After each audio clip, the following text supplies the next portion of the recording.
Castaway on the Moon is a Korean movie released in 2009 and was directed by Hae-jun Lee. This is the movie where I cried while watching a man eat black bean noodles. That's the first thing that comes to mind when I think about this movie, and it's really the only thing you need to know before seeing it. It starts off pretty dark with a man committing suicide, then it comes off as a comedy. But then there's moments where it's profound enough to be a tearjerker, especially towards the end. It's the perfect blend of emotions, due mostly to the incredible lead performances, but also the fantastic directing. You'll laugh, you'll tear up, you'll cry, you'll even reflect about your own life. There's also some pretty powerful camera work, like one shot taking place behind someone's head as their hair sways back and forth in slow motion. It's also perfectly paced, never having a slow moment, and always remaining interesting. I remember when I first watched this movie.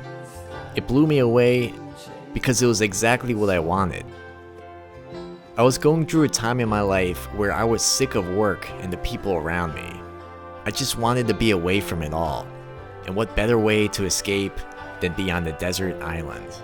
A place where you could just be you.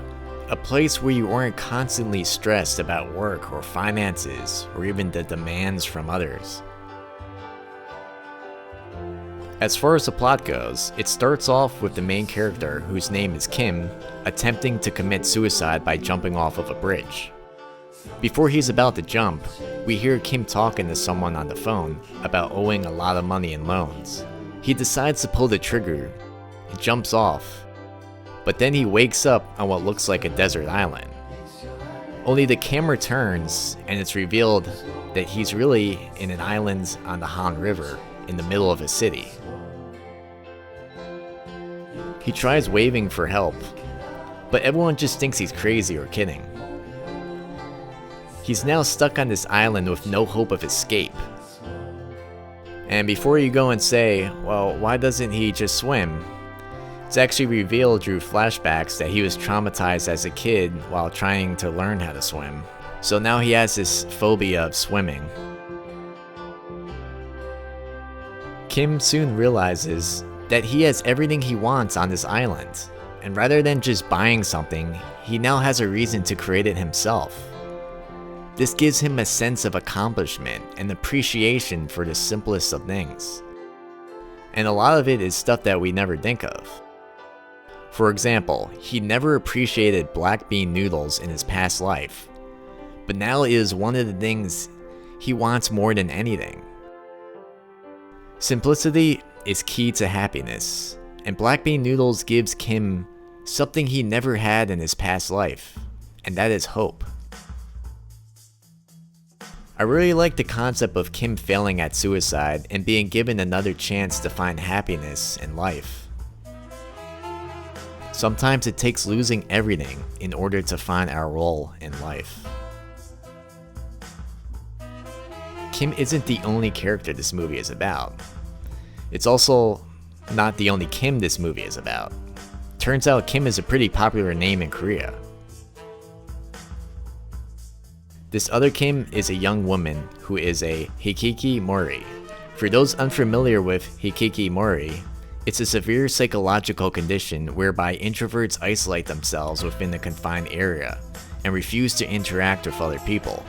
She's been staying in isolation for almost 3 years and hasn't left her room. Her parents will try to communicate to her, and she would just reply by texting them, but never actually seeing them. They bring her food and she'll wait for them to leave before she comes out to get it.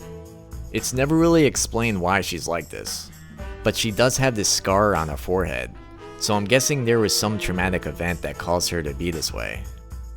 She lives in this make-believe virtual online world where she has a group of followers that blog back and forth, and she posts these fake pictures of clothing that she doesn't own, and posts fake pictures of herself pretending that she's a supermodel. She states that it doesn't matter what's real or not.